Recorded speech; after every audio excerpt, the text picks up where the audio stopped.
Hello and welcome to Hits in History. Today's song is That'll Be the Day by Buddy Holly and the Crickets.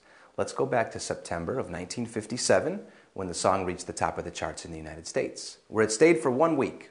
But first, what else was going on around the world? Well, the first edition of Jack Kerouac's novel On the Road was released, and Paul McCartney and John Lennon met for the first time 3 years before they started the Beatles.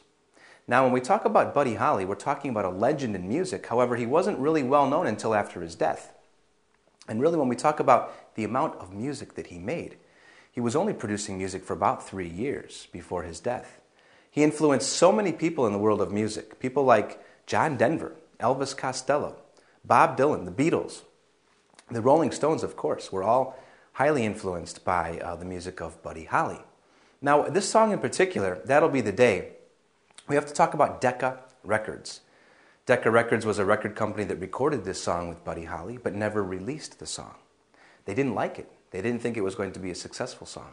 So Buddy Holly began to shop around and look for other record companies that would in fact record and release the song.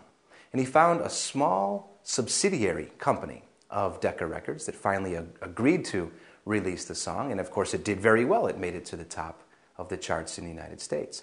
So for a few years there, the song was produced and recorded by Decca's subsidiary as the Crickets, because he had recorded the song as Buddy Holly and the Crickets with Decca Records. So for those years, he was producing music as Buddy Holly and Buddy Holly and the Crickets. Now, we know the story behind the death of Buddy Holly. It took place during the Winter Dance Party in Iowa. He was there with J.P. Richardson, the Big Bopper. He was there with Ritchie Valens and a couple other groups as well. And after the show that night, he was tired, he was cold, he wanted his band to rest, and they had a show the following evening in Fargo, North Dakota. So instead of traveling in this old broken down bus, they rented an airplane. Right? Now the airplane only had a few seats. Ritchie Valens wanted a seat as well. The Big Bopper wanted a seat as well. So they tossed a coin.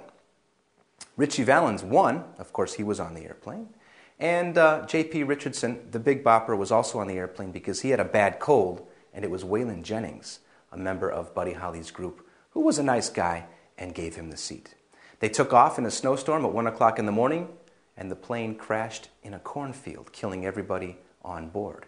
In fact, the pilot was only 21 years old. Today we know that as the day the music died.